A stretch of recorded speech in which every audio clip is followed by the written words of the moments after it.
to have you here today. I'm very happy, and a special welcome to Maoz, of course. Thank you for being here. I'm so happy that you met your time in your very busy schedule to talk with us today. And also welcome to the members of the Circle for Visionary Founders and our special guests. We have some special guests today, and I will introduce you later a little bit to get to know each other. Our goal of this circle is to have a compassionate dialogue together. And that's what we do with this circle for around 1.5 years already. And we have visionary founders from all over the world, from Boston to Bombay, I always say. And we share stories about their founder's journey, about their personal journey. And I think the power of this circle is that people are very courageous to be vulnerable. That's the great power that we have. Hi, Tokia, welcome. And that's also what we will be doing today, have a compassionate dialogue together with Maoz. And the idea is that we try to listen, with compassion. So listen deeply, but also ask compassionate questions or give compassionate reflections. And the idea is that we grow our responsibility in that way. And with responsibility, I mean responsibility. So if we can enhance our ability to respond better, on our triggers inside, as well as from the people outside, we can create more trust and more peace within and with our families, with our local communities, within our businesses. So that's the idea of the compassionate dialogue. I will give the floor to Maoz for about 30 minutes so he can share his story. And then we have about 14 minutes time left to interact with each other. So you can ask all your questions that you have or give your reflections. Maybe Maoz has some questions for you too. So we will see what happens. Let me do a little, very short introductions of the people that are here today right now. And Maoz, you can elaborate a little bit more when you take the stage. But Maoz is a social entrepreneur in tourism and the founder of Peace Talk. And he's a peace activist, of course. And then we have Miguel. I don't see Miguel yet, only her picture, but she's working very closely with Maoz in Peace Talk. She just became a new mother of Noah, so I'm very happy that she's here today. And then we have Noah from Israel, Tel Aviv. She's a very dear friend of mine. We studied together, and Noah is a trauma therapist in Tel Aviv. And we have also Sean. He's a peace builder and educator from Project Didi in Petah Tikva, if I say it correctly, Sean. Yes, that's good, from the kibbutz in Israel. So then we move on to South America, Ecuador. We have Garrett, co-founder. Maybe it's interesting to raise your hand, actually. That's easier, no? Garrett. He's co-founder from the Whole Forest, and he's doing working on rainforest conservation. We also have Greg in Ecuador. He's an impact entrepreneur working currently in eco-fashion, but he just canceled because he's ill, unfortunately. So Greg is not there. From the North America, we have Tokia coming from Woodstock. Tokia is the president of Symbio and an organic food development and logistics he's working on. We have Jeff from Boston. Hi, Jeff. Hey, Jeff. Jeff is a very seasoned impact entrepreneur as well. I'm still missing Daniel. I think he will be coming from Texas. He's not here yet, business interrogator. And then we have a special guest, Shane Ray Martin from Washington. Yes, hi, Shane.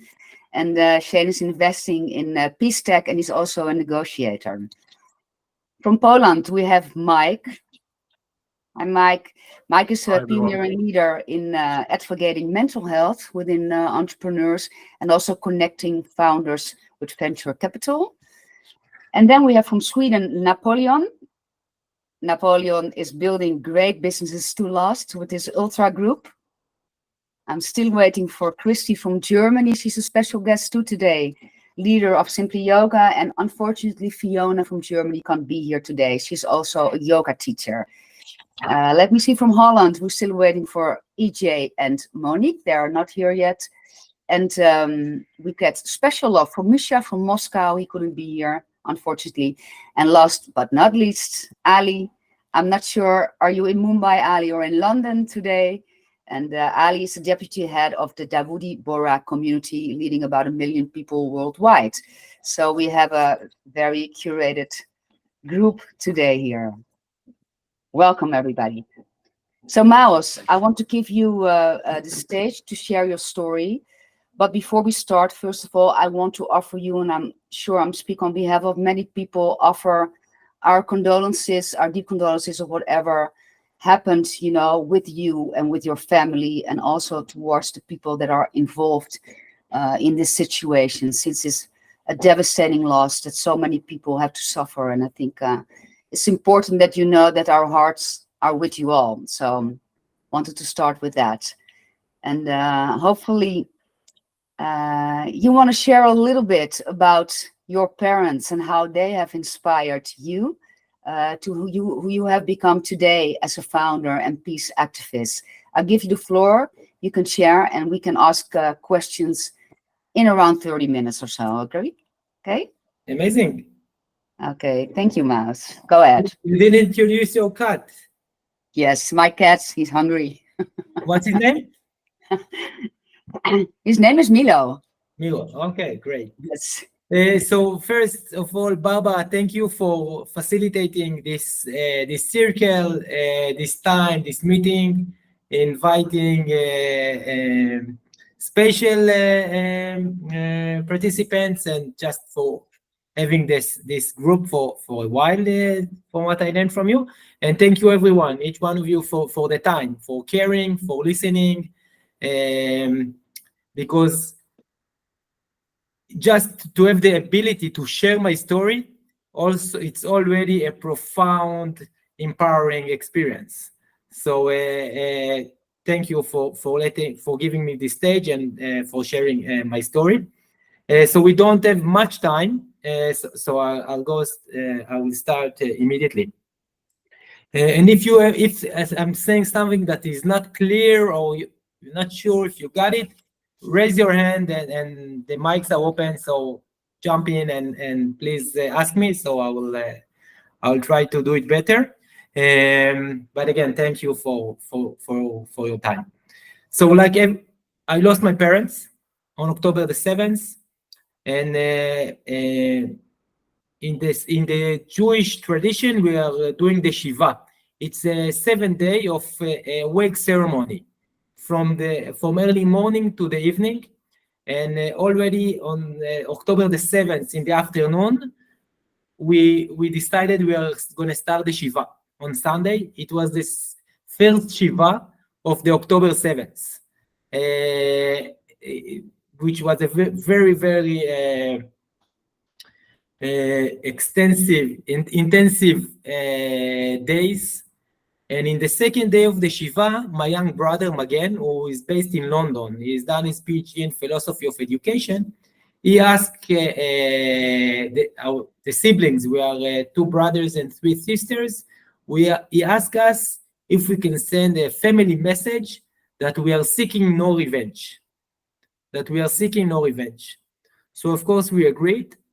And that same night, I had the dream that I also shared at my TED Talk, but I will share it again. I saw in my dream, I saw the entire humanity, and we were crying, and our bodies were wounded from the war. They were wounded, they were burned, they were crushed, and the ground was soaked with blood. You couldn't see the ground, you could see only blood, and we were all crying. And our tears went down our face to our bodies and wash our bodies. And our tears healed us. They cured our bodies. And we become one again. We become healthy. We become normal again. And we kept crying and crying. And our tears went from our bodies to the ground. And our tears started washing the blood from the ground. And suddenly the blood disappeared, and the ground became beautiful and shining and brilliant. And then I could see a path on this ground. I could see the path to peace. And I've decided that in order to heal myself, to save myself from the ocean I was drowning, from 3 days and nights. I was drowning in an ocean of sorrow and pain. My body was broken into million pieces. I've decided in order to heal myself, I must choose this path, the path to peace and reconciliation. And from that moment on, I start dialoguing with individuals, with groups, in circles, in public events, with Israelis and Palestinians, with people from all over the world. I started being interviewed by so many media outlets, TV, radios, podcasts, social media. And I would start by opening that nothing can prepare you. Nothing can prepare you, Jeff or Mike or Noah or Victoria. Nothing can prepare you to lose both your parents, to lose so many of your childhood friends, their parents, their children that will be killed or kidnapped to Gaza. Nothing can prepare you. But then as I was speaking more and more, I realized that I was prepared. I was prepared. I was prepared for October the 7th. I was prepared to know what to say and how to act. And it wasn't only me, it was also my siblings. We were prepared. And as crazy or ironic and sad as it sounds, we were prepared mostly by our parents. Our parents prepared us to the moment of their death. And when it happened, we knew how to act. And I will share with you two stories about my parents, and then I will continue. I was born in a small kibbutz, an Israeli community about a mile from the border with Gaza. My father was also born in this kibbutz, and my mom in a nearby kibbutz. Both my grandparents were Zionist pioneers immigrating to Palestine under British mandate to build a homeland, to build a house for the Jewish people after 200 years of exile. And my father was a farmer. And it's very difficult to be a farmer everywhere in the world, and definitely in the Israeli south, in the Negev. And every evening we would dine together, the family, and my father will share the crisis in the field. It's the floods, it's the heat wave, it's the cold, it's the drought, or the insects. And while sharing how difficult the situation is for the wheat, for the corn, for the sunflowers, he would also say and state that no matter what, next year he will sow wheat again. Because next year will be a better year. Next year will be better. But it's up to him to make it better. He must get the best seeds and fertile the land and open the soil for the rainwater to come, and to consult with others, farmers, agronomy professor, experts, to know what is done wrong and how we can improve. But next year, he will do the same again, but better. And in the last now 11 months, I went through a spiritual change, spiritual transformation. And in one of those days, I was able to look inside my body, literally look inside my body. And I could read my DNA. I could read my program, how my body was programmed by my father. And my father programmed each cell in my body to know that the future is going to be better. It's written in my body. And it's written there that I cannot let or wait to someone else to make the future better. It must be me that will make the future better. And my mom, she was an artist, a very, very skillful artist. She was doing art from, not recycled materials, from garbage, back in the 80s. And very creative. And in the last 15 years, she was painting mandalas. And I'm speaking now from my former office in Abraham, Tel Aviv, which we opened in 2016. It's like 100 rooms, 400 bed hostel, private room, shared room, family room, lounge, rooftop, events, activities, parties. It's become a world-known hostel. Abraham, Tel Aviv. We won many international awards. And here on this wall behind me, there was a large scale of this mandala. Mandala painted, my mom painted to me in 2016 when we opened Abraham Tel Aviv. And she wrote here, all our dreams can be fulfilled if we have the courage to chase them. And for the last 30 years, I've been fulfilling my dreams. This is what I was doing. Basically, all my adult life was fulfilling my dreams. And my mom gave me the courage to dream and to fulfill my dreams. So I dream about traveling around the world. I've done it twice. I dream about opening a guest house in the old city of Nazareth, the largest Palestinian city within Israel, a city that was devastated and ruined because of the Second Intifada, because of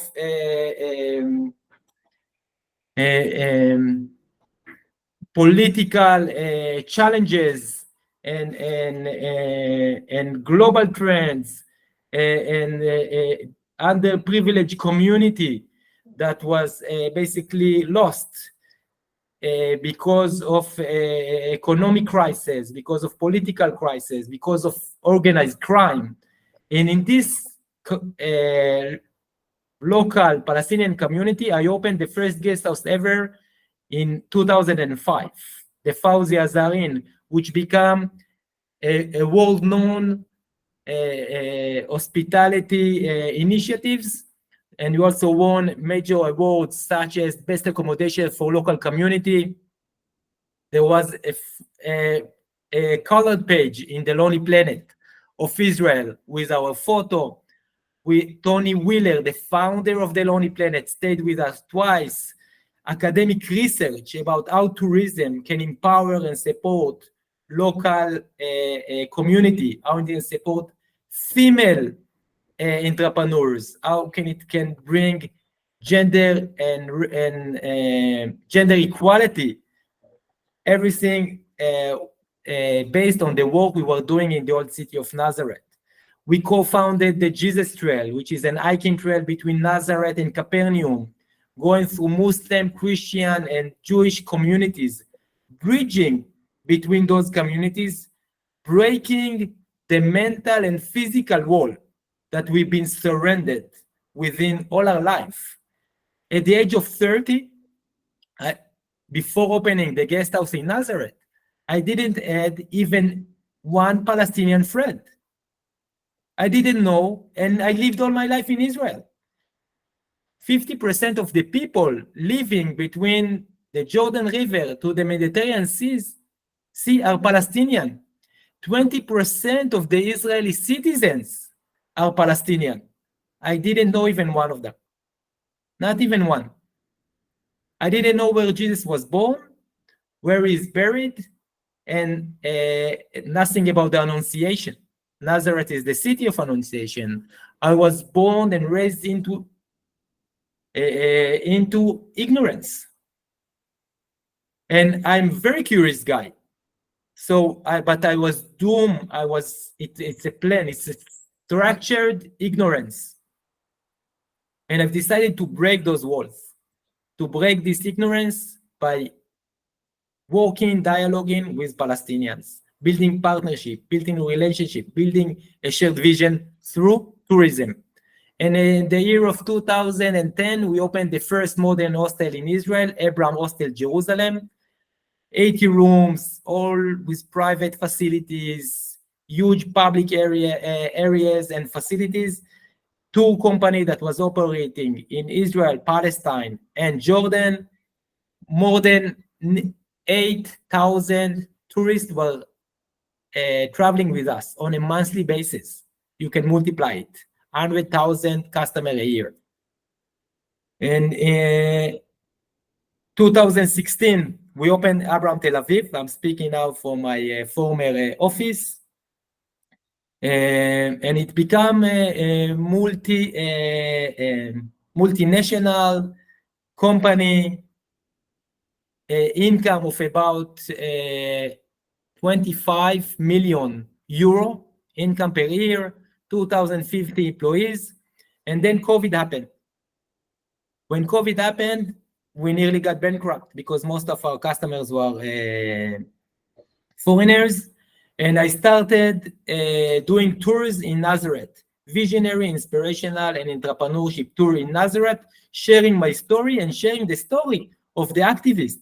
Because in 2020, 15 years after we opened the first guest house, there were more than 50 hostels, boutique hotel, and guest houses that were opened by local communities, galleries, coffee shops, cultural places, and other amazing initiatives. So I started doing these tours, and I start also thinking about what's happening in the world around us, around me. And I realized we are facing three global crises: economical crisis, environmental crisis, and political crisis. And in the same time, we enter a new era, and the era of meaning. Why are we doing what we are doing? Why are we working where we work? Why we live where we live? Why? So I start to think for myself, how can I bridge with the three global crises to the era of meaning? And I bridge it for myself that I want to be, doesn't matter what I do, I want to be part of the solution. I want to move the need, to shift the needle even by a bit. Political, economical, and environmental crisis. So I become a municipality member in my own community. I become a public transportation activist. We made Abram Hostel and Tours company into an impact company. Everything we were doing was, we were asking ourselves what we are doing for the greater cause. And that's, we started a new company that was supposed to have tours for domestic travelers in communities people don't know, if it's the Palestinian community within Israel, the periphery, underprivileged community, ultra-Orthodox community, and to invite people from other communities to experience the story of the others. Because we learned that the first step in reaching a shared society is by knowing the other society narrative. The other side narrative is sorrow, is pain, is challenges, but also dreams and aspiration. And we raised about €500,000 in order to scale the operation throughout the country. And our partner was a Palestinian activist from Nazareth. And the money was supposed to come in October 2023. And it was all the paperwork was already done, and we were just waiting for the money to be transferred. Of course, the money was never arrived. And we lost contact with my parents in the early morning of October 7th. Just my father didn't answer the phone in 7:45 in the morning, and we pretty immediately we realized that the worst had happened. And we gathered all the family at my sister's house, and we were waiting for the bad news to come. And they did. They did in the afternoon. And like I said, we started the Shiva, the Jewish way of mourning. And after dreaming about the path to peace, I've decided to follow this path. And I learned through lessons while walking on the path to peace and reconciliation. And I learned them mostly by dialoguing with Palestinians. And the three lessons are the lesson of hope, the lesson of the future, and the lesson of forgiveness. Hope is an action. It's not something one can lose, find, or someone else will give him. Hope is an action that we are doing with others.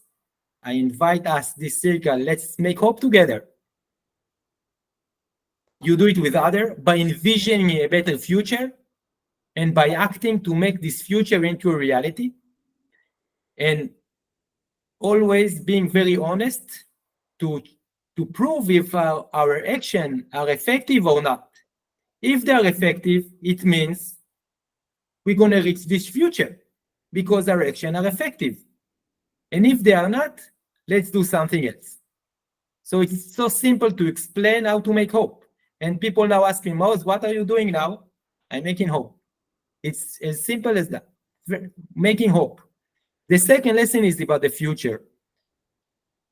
The Israel and Palestinian story is as far away from each other as ever. We are facing about 100 years of conflict, violent conflict. The number of casualties this year, 2024, is nearly as the number of casualties we have in a century, and they hasn't ended yet. The stories are as far as ever at the moment. But, and this is the biggest but I ever encountered in my life, the Israeli and Palestinian stories are meeting in the future. Israel and Palestine meeting in the future that is based on shared values and principles, equality and dignity, shared acknowledgement and recognition, reconciliation and healing, security and safety. This is the future. And now we just need to bring our people there. And this is, I'm going to explain you how we're going to do it.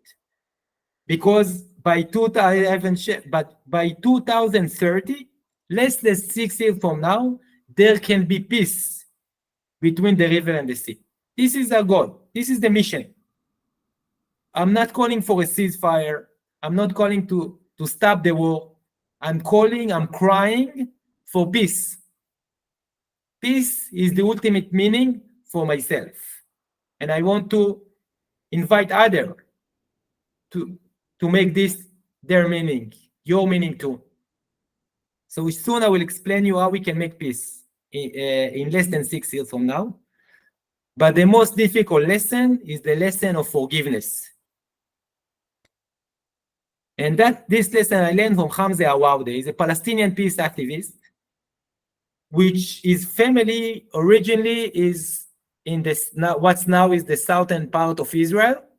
And his family was displaced. They found refuge. They fled. Each one will keep with his own narrative.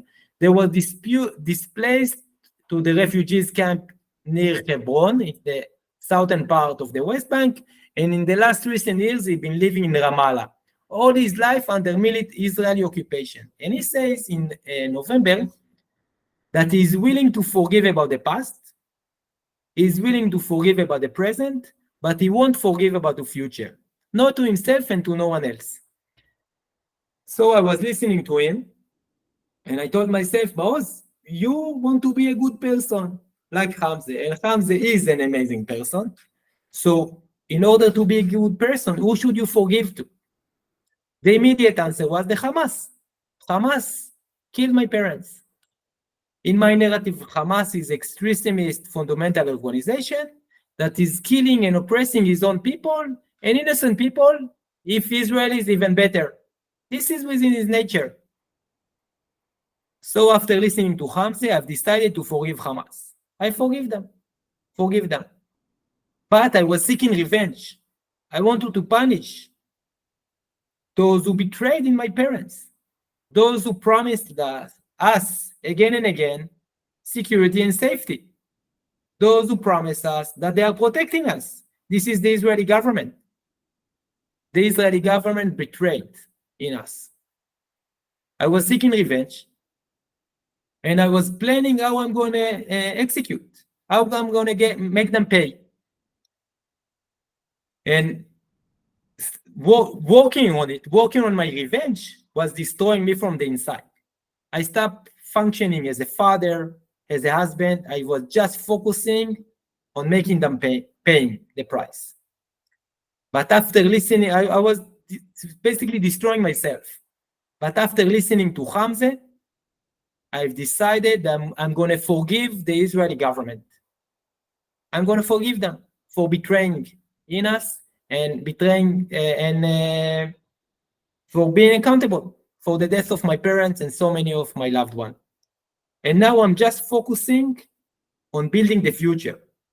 My mind is already there. I'm as happy as ever. I'm as creative and productive as ever. I cry few times a day. I'm sad few times a day. But I'm walking on a path to peace and reconciliation. And that's energized me. That's empowering me. That I'm able to do this talk like I'm doing now 4, 5 times, sometimes 6 times a day, non-stop. Okay, and every time it's like the first time I'm doing it, because this is how I heal myself.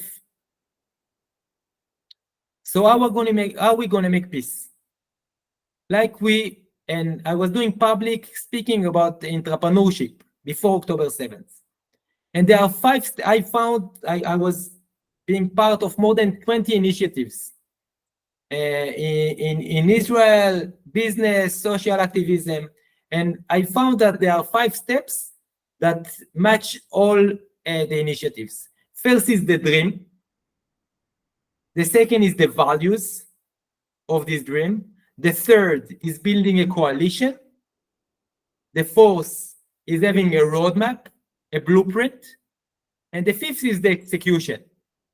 So I'm using these methods in order to make peace between the river to the sea by 2030. Because if we are speaking to investors, to partners, to our staff, we must give a time frame, a timeline, where we're gonna, what's the ROI, when we're gonna reach the break point, when we're gonna make it, when we're gonna scale. So it's the same with peace. We must have a timeline. We're not working, it's not gonna happen in our lifetime, in our generation. It's happening soon, by 2030. So we dream about peace. We dream about peace. And I share with you the values of the peace, the equality, the reconciliation, security, safety. So we agree about the values. And when I'm saying agree, I'm saying I'm sitting with Palestinians from Gaza, from Israel, from the West Bank, from all over the world, Israeli, Palestinian. We met together and we agreed of our values. And now we are building a coalition. And this is why this meeting is so important. We won't make it on our own. We just won't. Like in North Ireland, they didn't. Like in Europe after the Second World War. We must have support. Okay, without support, without a global coalition, global movement, we are not going to make it. So we are building a coalition. And we have a roadmap. We're building a roadmap. We are writing a roadmap. And we're already in the execution phase. So always working on the coalition to make it stronger, more powerful, and bigger. As we go, as we walk the path to peace, we learn more, we become more knowledgeable, wiser. So we keep writing more chapter to the roadmap, and we are always on the execution. So at the moment, our roadmap. So you ask me, Maoz, what are the actions? So there are 6 actions that should be that now we should act upon. First, going back to the dream. Dream is an action, and at the moment, all the current players between the river and the sea lost their political imagination. They can't. They see only war. They see only bloodshed. So we, the civil society, the peacemakers, the activists, must dream. So we dream of peace, and then we must amplify our voices. We must amplify each platform, each venue, each country or continent, amplify the voices of peace. Then we need to build legitimacy to the peace movement and to us as the leaders of the future. So later this month, there is the peace conference in Paris. So Macron, the president, probably going to be in New York, but we're going to meet the mayor of Paris. So this is how we build legitimacy to us and to the peace movement, meeting Pope Francis, meeting representatives in the US, and always building our legitimacy. And we must work to build our coalition. We cannot just say it. It's an act that needs to be done and maintained. So work in our coalition. the world must change its policy. Now the world is invested in war. The world is invested in war, weapon shipment that being sent to the region. If it doesn't matter if it's from the US or from Iran, everyone are sending their weapon here. And when there is weapon, we use it because it's the easy solution. The world must change its policy to stop sending us tools of destruction and start sending us tools of construction, tools of reconciliation, tools of shared society, tools of a better future.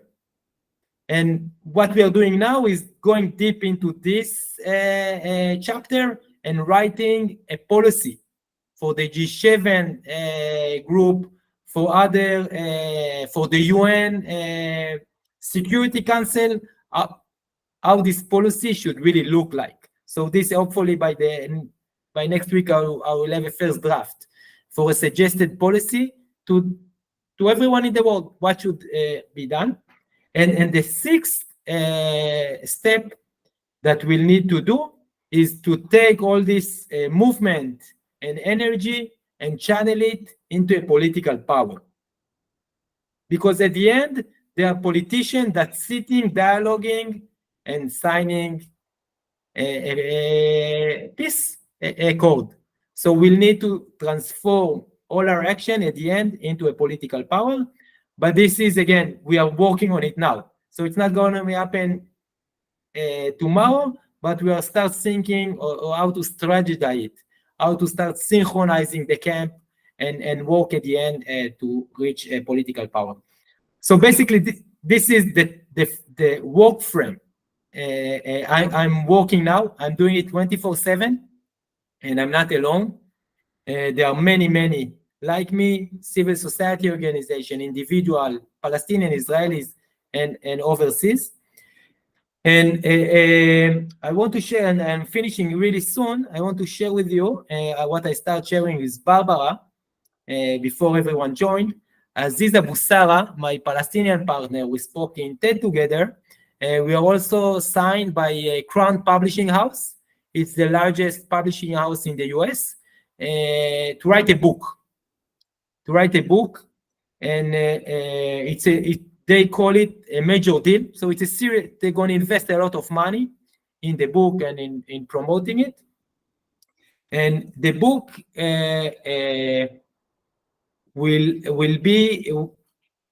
is built with 7 chapters. Each chapter is in a different location, and it's 7 days. So the book will take part. It's a 7-day journey that Aziz and I are inviting the readers to join us, and we'll take them through the river to the sea. And Aziz lost his brother. His brother was beaten up in the Israeli jail and died from internal injury when Aziz was 10 and his brother was 19. And we've decided, both Aziz and I decided to channel our anger, our pain, our sorrow to dialogue and to create a better future for everyone living between the river to the sea nowadays. So we just finished a research tour for the book. And the book will go through 4 layers. The historical and theological layer, 100 years of conflict, Aziz and my story and relationship, and the 4th layer is the future.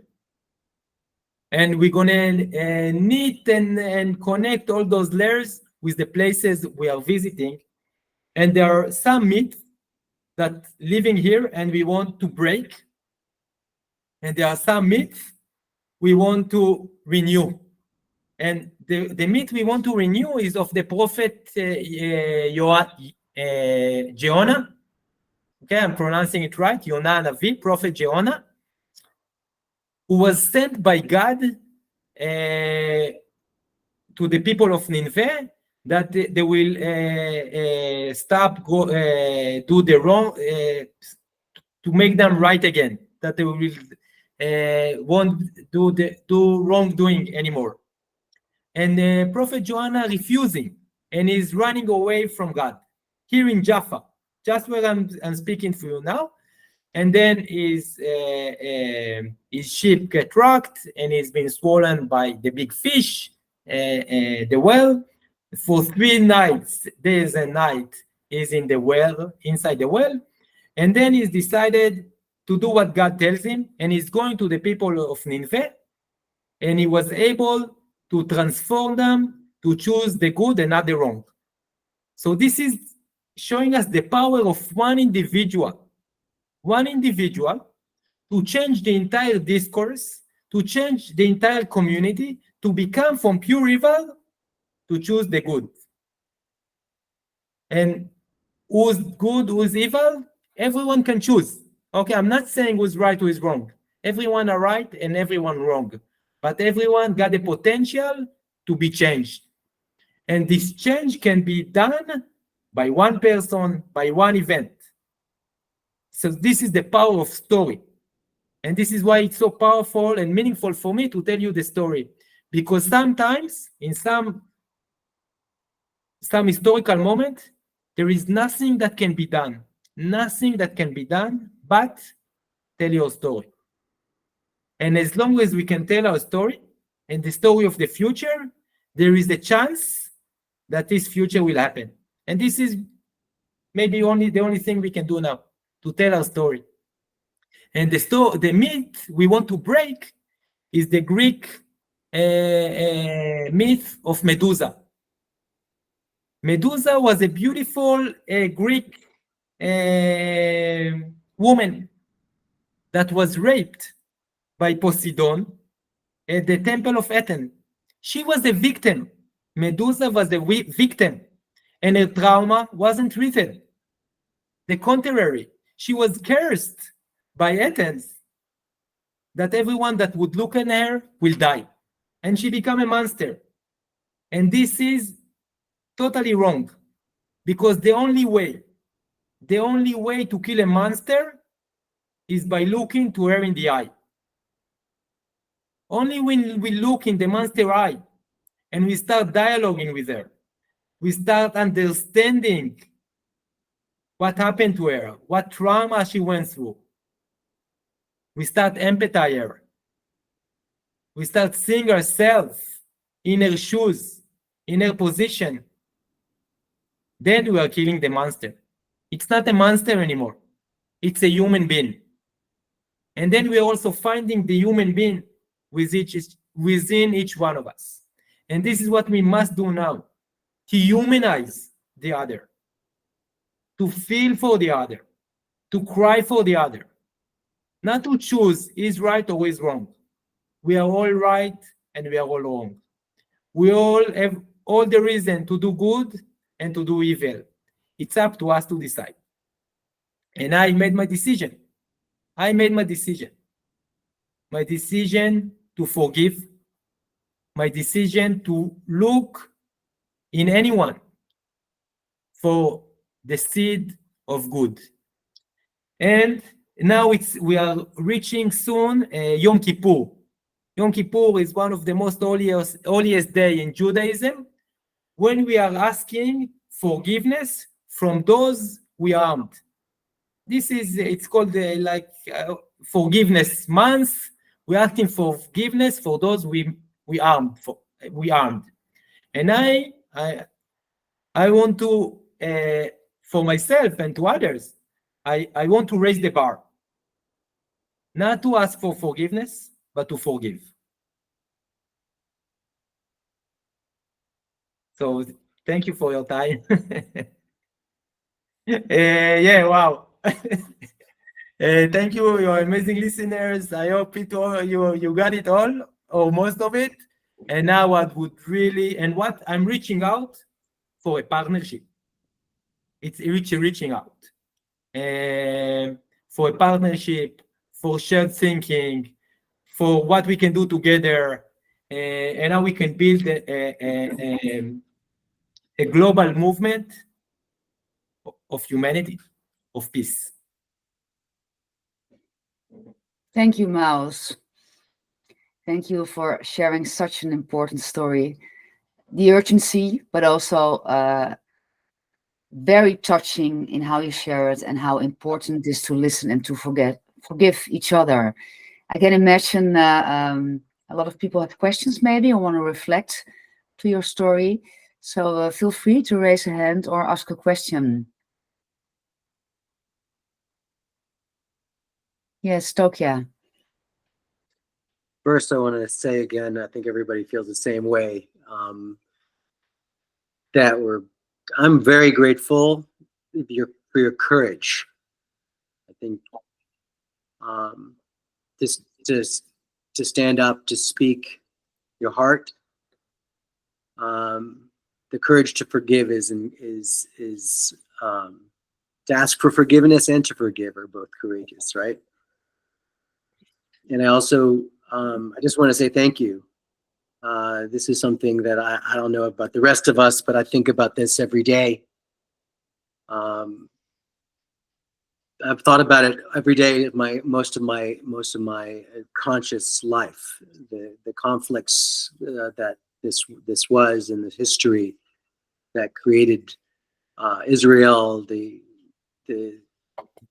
debates. So this is something that's very dear to me and in my heart, and probably why I invest my time in the other crises that you talked about: economic crisis, environmental crisis, and the humanity in general. And so I think that there's an opportunity here to exactly with how you're approaching it, which is to me refreshing. That is something that we're going to do from you're looking for partnerships from as many people as you can touch who will be willing to be a little bit as courageous as you and to look for compassion, for truth, to face it, the Medusa, to face it. Like what is our fears, to look at the monster instead of just to look away, and to then from there to, and this is applied not just to the crisis that's Gaza and Israel, it is to everything that we're facing. So if we switch it, if we do what you ask us, if we join you in facing Medusa and forgiving, and to imagine in 6 years, by 2030, a goal where we transform, and we can do it on all these different levels at the same time. The war, our environmental crises, our divisions that we see everywhere in our society. And so I just want to say that makes sense. Instead of, arguing about who's right and who's wrong, who's been where longer. Is it the American Indians or is it the British, German, Swedish invaders? Who's been here longer? Then instead of all those arguments, compassion and courage. Because I mean, I'll say personally that I was very afraid to speak up about conflict in America, in Woodstock, in the Catskill Mountains, in New York, because I would be considered taking sides. And so you've given an opportunity to say it's not about taking sides; it's about compassion for each, forgive and forgiveness. And again, I would appreciate. I'd say thank you very much. I would thank you, Tokia. I will use the words of Pope Francis, who say that in a place there is no conflict, it means there is an oppression, a forced silenced, it's like a stolen water that will bring disease. And so we should not look away from the conflict. We should embrace the conflict. Conflict is part of the humanity evaluation. But we, the humans, are the only creature on planet Earth that can choose to solve a conflict through a dialogue. This is the God that within each one of us. This is the goddess part in each one of us to solve a conflict through a dialogue. Very nice. Thank Very you, Tokia, for adding this. That's beautiful. Napoleon, you want to ask a question? You're still on mute. Yeah. So, first of all, I just wanted to, I would say, resonate with Tokyo. Also, I think what you shared was very, very personal and very, I don't say beautiful, but it was nice to listening to you.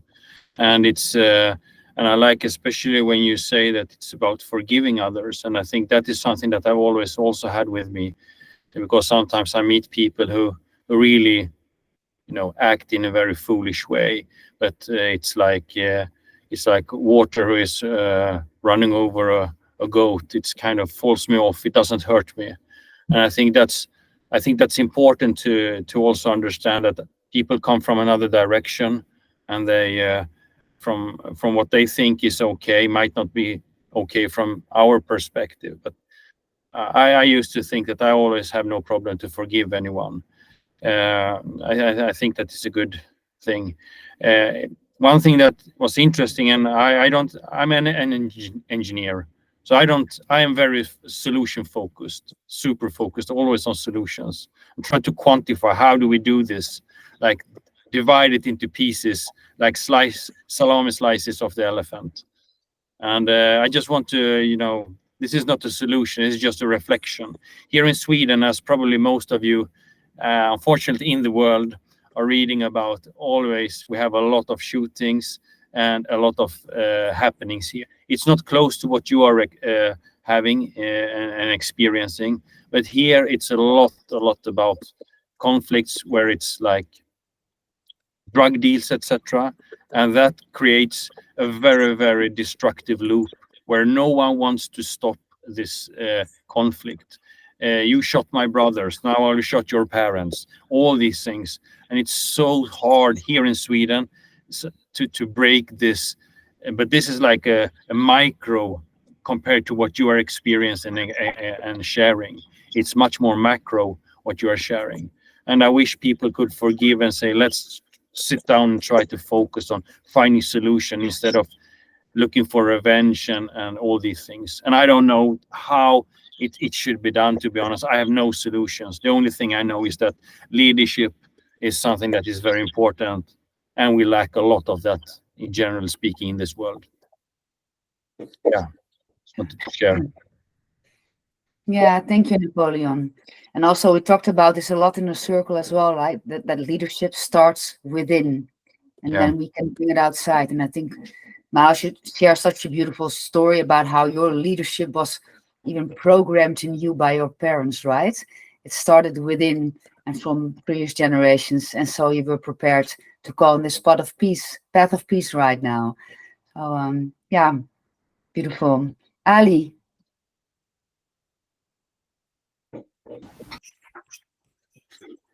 It's, I mean, I really, it's a loss of words, really, listening to you. And your story is, I think, in the very least, it's very, very inspiring. Not just, I mean, for me, and I'm sure for everyone here.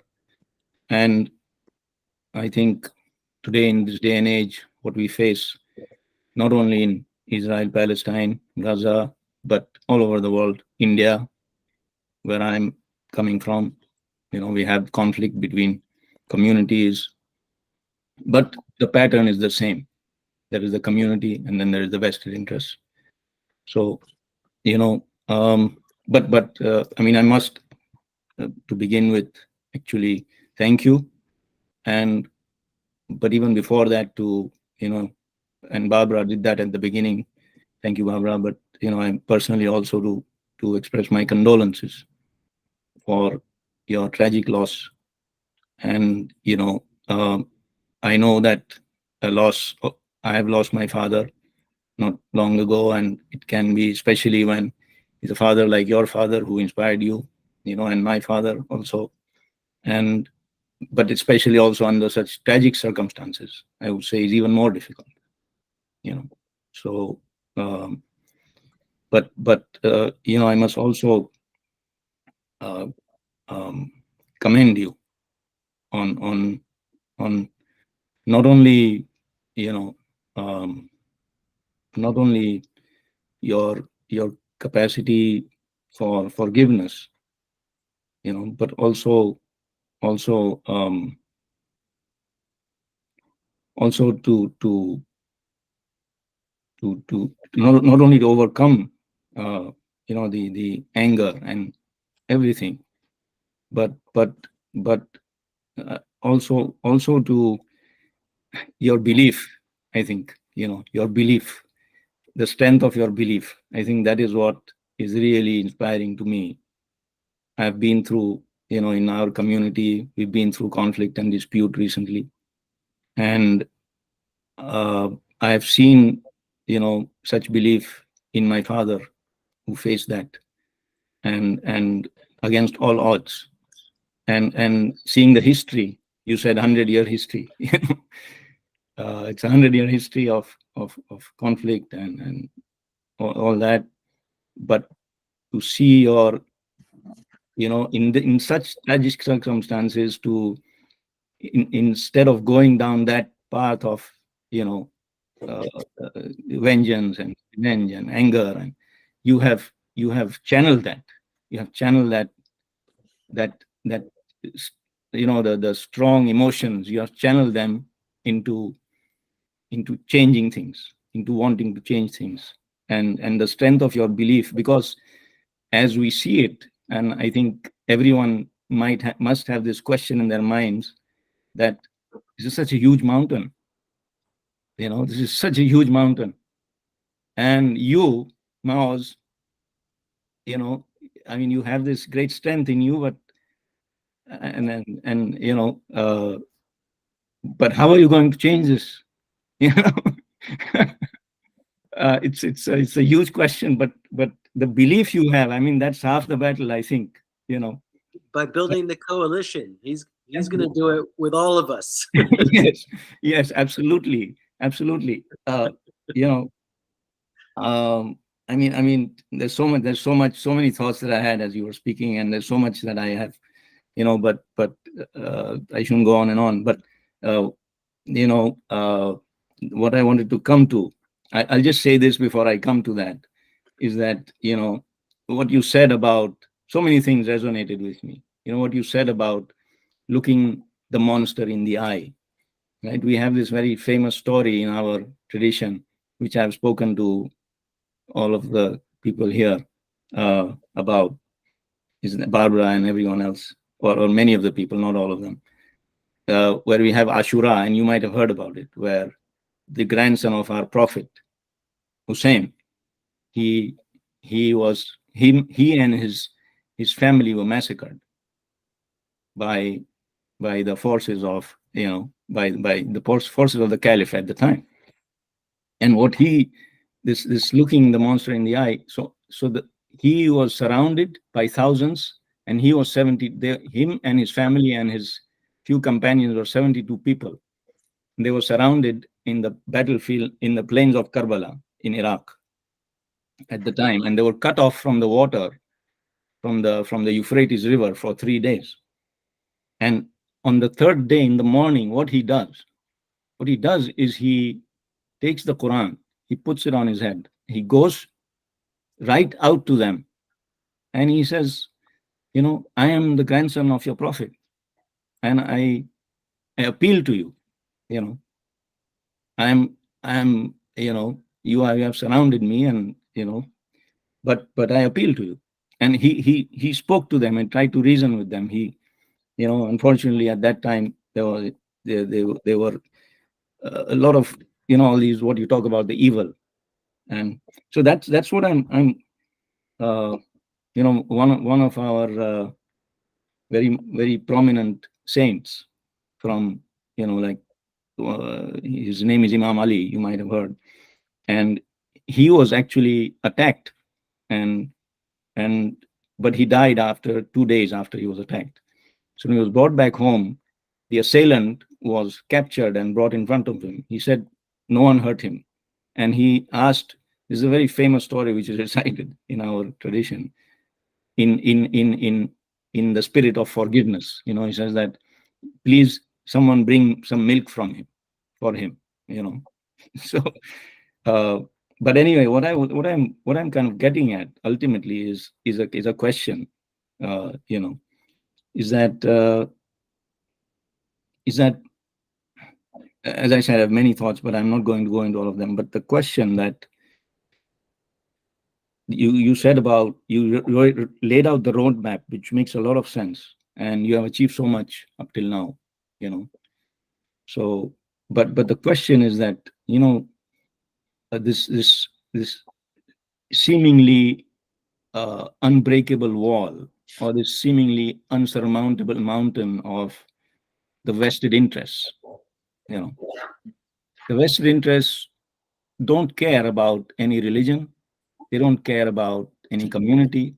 They don't care about, all they care about is their own interests. So those vested interests, wherever they may be, right? And I'm not getting into a political conversation here. I'm just talking about it principally, as you have, at how I understand what you said, but to shake loose those vested interests seems to be almost impossible, as we have seen in the past so many decades, not only in your region, but also in our region, for example, in India.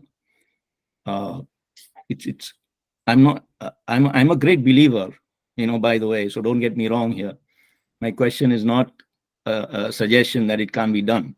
It's just I'm trying to figure out, and I'm sure you have the answer. I'm sure you have it in your mind, and you believe it. But it's just a question I'm putting out. And Ali, can you reframe your question? No, I think I got it. I you got got it, but I'll answer in 1-2 lines, okay? Okay.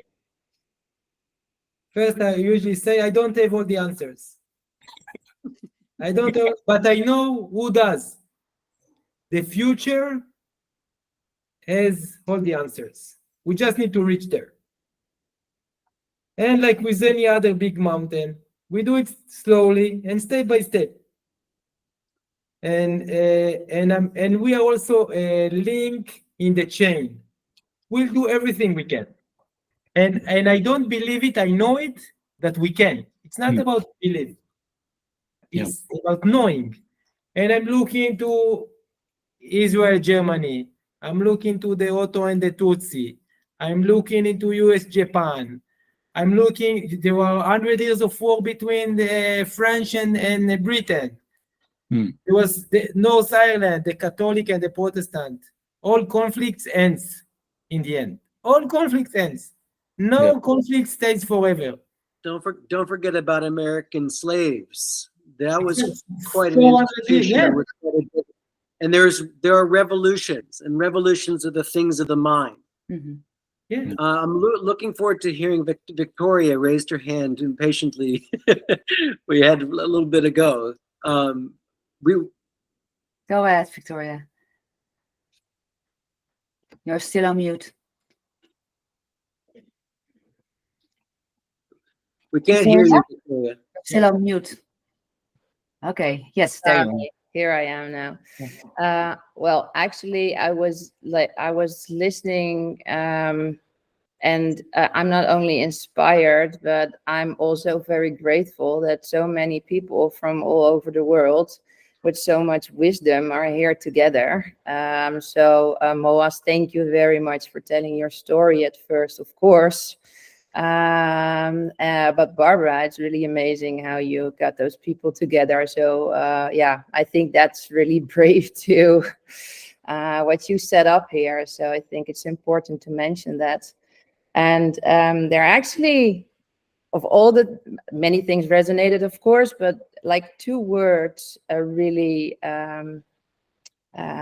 yeah, I really felt those 2, and that's compassion and courage. Because I think that it doesn't matter. I'm from Holland, and Holland is a very small country, of course, but it doesn't matter where in the world you live. I think it's important that the people who can stand their ground and they have a voice, that they stand up. And it doesn't matter if you're a teenager or you're like a grandpa or grandma. Every generation is able to stand for their beliefs. And so that's why I think it's so important that you said that the dream is so important, but that the dream is an action. And if you want to achieve the dream together, you have to take action together. And this little circle, but actually with a lot of influence, because if everybody stands up and finds their way to the collective dream, we have a lot of power. Victoria, let's pause for a second because I see that Maoz Maoz is gone. Maoz is gone. Is he back? I think he will be back. There you Yeah. are again. Yes. Okay, Yeah. continue. So what also resonated is, yeah, of course, we have to face the monster. But I think we have to face the monsters in ourselves first. You know, we really have to take responsibility for our own behavior and see what triggers us, why our reactions most of the time are so out of proportion, out of context. And of course, when we talk about like very big griefs, great losses, I can imagine that there's a lot of anger. I think it's very beautiful that you can see it as, okay, can I forgive others? First, I have to forgive myself. And what I think my mission in this world is to give a little bit of consciousness or awareness to leaders who have like big influence, that if they are aware of the how do you call it, the responsibility they carry for the welfare and the safety of others, they first have to feel safe in themselves. And that's why I train them to become emotionally fit, because you can have like an enormous title like a CEO or whatever title in C-level and have a lot of influence. But if you don't know how to deal with your own behavior and your own demons, how can you serve others for the greater good, you know? So if we all do that and we all take responsibility for our own behavior and be the example. And of course, this sounds like very cliche because everybody has to be the good example, but what's the good example? And I think we can be the good example if we are brave enough to face our own demons and to give the example for the future. So thank you very much for, yeah, it's very inspiring also for me to continue with my mission, and I hope to do it together with you, of course. Yeah, beautiful, Victoria. I couldn't agree with you more. We speak a lot about this in the circle. And I thought it was beautiful what you said, Maoz. In addition, I can cry for somebody else. And I thought, and you can probably also smile for somebody else. And starting to do that within ourselves, cry for the things that hurt us, or maybe cry or smile to the things that we have achieved, is holding the paradox, right?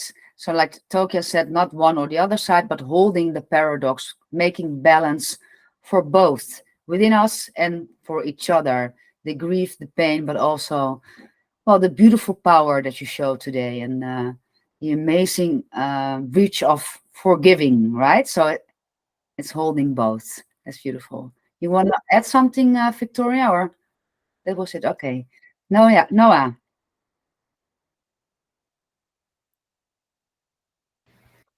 Okay. Hi. First, thank you, Maoz. I thought the fact we're speaking English, and we can actually, our own language is Hebrew, but in somehow it's easier for me to think of your things in English, of your message, because here in Israel, I'm connected to so much despair, and so I'm very much into the demonstrations and trying to change in a big scale and a small scale. And I would very much like to get something from your hope. It fills me with happiness with your words. I don't know where I could, if I get out of this meeting, how can I carry it on? But it's very, very inspiring. I wanted to say some things about what was told here, was said here.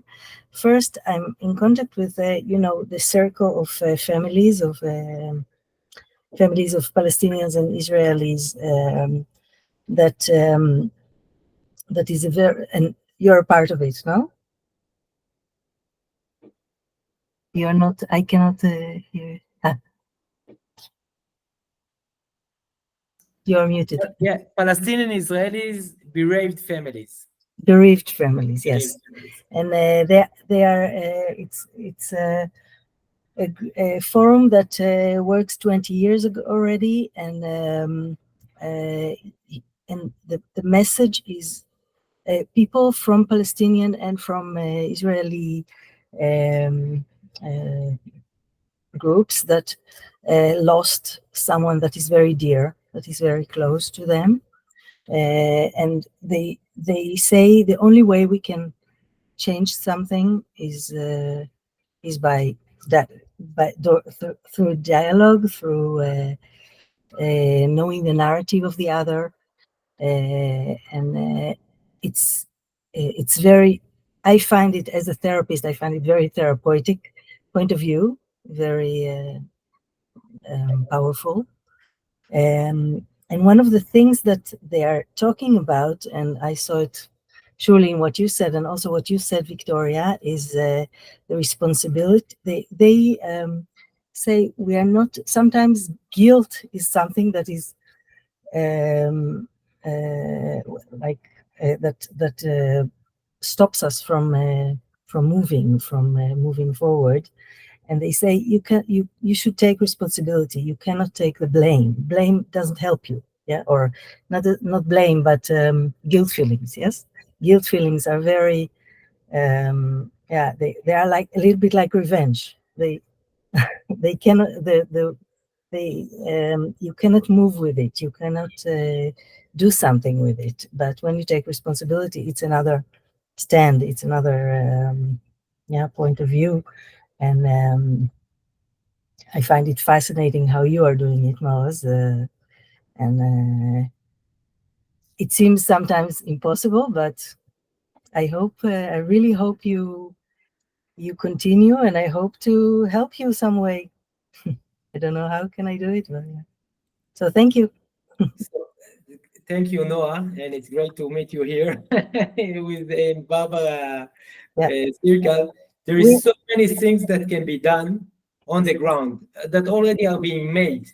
And we have done on July 1st, the biggest peace rally that was held in Israel maybe in 2 decades by more than 50 civil society organizations, Israelis and Palestinians, joined and together in a coalition. And it was a beautiful event, and there is going to be a multi-location, multi-day event in probably February. That will be all over Israel and maybe with your help also globally.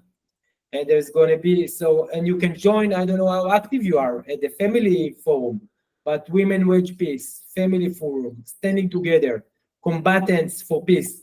There are so many organizations joined Palestinian Israelis that are making hope, and many of them rise since October 7 and doing much more. They scaled the operation, they scaled their budget by 5 times, 10 times more. So for Israelis and Palestinians on the ground, there are so many opportunities to do more. So I invite you, Noah, to join one of those, or I can give you more information in private. I am in all a lot of things. I am there, but still okay. But anyway, thank you. Yeah.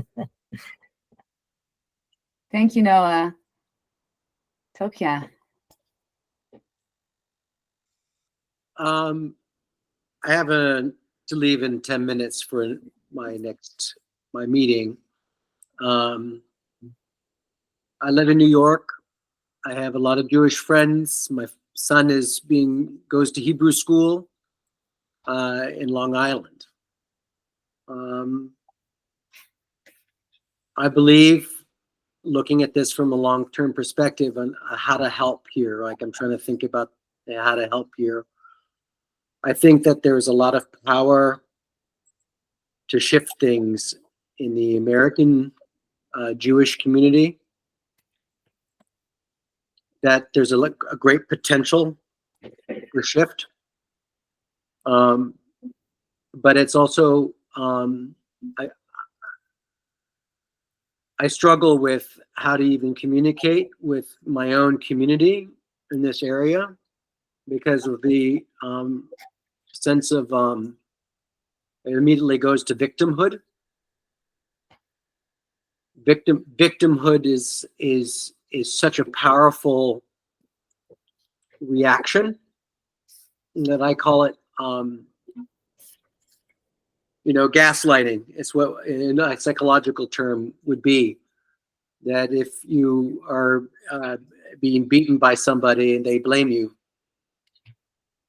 for it. So if you ask somebody not to beat on somebody, they claim to be the victim, even though the proportion of death is 2,000 to 50,000. They still are the victim. And I struggle with the seeing the rabbis come up and say, "Wait, this is, the Likud party is not Jewish. It doesn't represent Judaism." Yet to an American Jew, it's very difficult to even have that conversation. So I'm asking. Yeah. Because I think that you guys, we're in an international community here. I think the globe is with us, frankly. Mm-hmm. And I think that there's this situation with America. Yeah. Right. You were familiar. Yeah. It's a great question. First, we'll be in New York. Both Aziz and I, we're going to do a public speaking in a synagogue at Yom Kippur Eve. Yes. So I shared all my social media. You can find it through the link. And of course, we'll post there, but we're also going to send Barbara exactly the location and the time that we're going to speak in New York. Oh, I want you to send Barbara. No, just send Barbara. Okay, yeah. Maybe Barbara will come with us. We need to work on the schedule. Victimhood is it's part of us. Okay, of each one of us, definitely the Jewish people. Okay, no one, again, we like to say no one suffered like us. Okay, but by staying a victim, you're basically staying a slave to those who harmed you. You can break free. You can live your own and choose your own destiny only by stopping being a victim.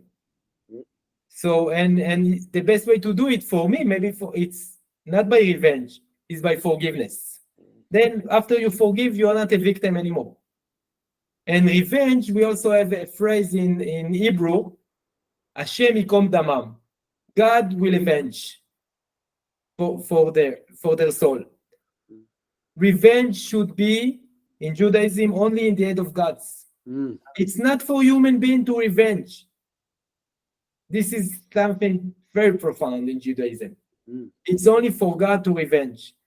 For human, we should reconcile, we should forgive, we should make peace. Mm.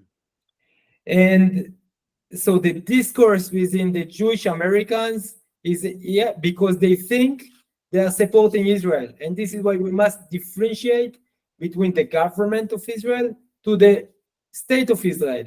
The government of Israel policy is very clear. They are stating it. They don't need me to analyze them. They are stating that they want a Jewish supremacy between the river and the sea. This is what they are doing. This is their policy. This is what they are executing. And by supporting them, you are supporting a Jewish supremacy. So just if that's what you believe in, okay, I'm not going to argue with it. I think it's wrong, but I'm not going to argue or try to convince you or convert you. But I believe, and also it's proven every day that Israel today is as weak as ever. All our borders are weak. Even there was an attack from the Jordan, in a Jordan border crossing. Israel is as weak as ever. We lost our international credibility and support. The society here in Israel is falling apart. The democracy is becoming weaker and weaker. And the border and in Lebanon, in Gaza in the south, missiles from Iran, from Yemen, Israel is as weak as ever. Israelis are afraid to go overseas. Airlines cancel their flights. The economy is going down. So if the Jewish American will keep their policy to support Israel with no condition, what do you expect? Israel become weaker and weaker till it will disappear. It's going to be the end. If they won't change their policy, it's going to be the end of the Zionist state. What is Zionism? I don't know. That's exactly right. But most of the educated Jews that I know are never even conscious of this. The right, ever since the assassination. So I would love to speak to them. They don't follow it. Yeah, I would love, again, arrange a Google Meet, webinar, Zoom meeting, and schedule it with me, and I will come and speak to them. This is my day job now. All right, I'll bring you into the Great Neck, Long Island. This is my day job. And if I'm too busy, there are many others like me, many others. Bereaved families from October 7th that will say the same. I'm not unique. There are so many. I know. That's right. Yeah, that's good. All right. Thank you. This is exactly the coalition and amplifying our voices that this is exactly the act we need to do. Exactly. Yeah, that's great, Mao. So I also wanted to ask you, what can we do specifically right now? What's practical even tomorrow? And this is a great example, inviting you into other circles or meetings. Now, today, we're talking about a lot of levels, right? We're talking about emotional pain. We're talking about maybe generational pain even, but also political pain. I'm sorry. There are so many levels that we address today, but we can also zoom in because you talked about many crises.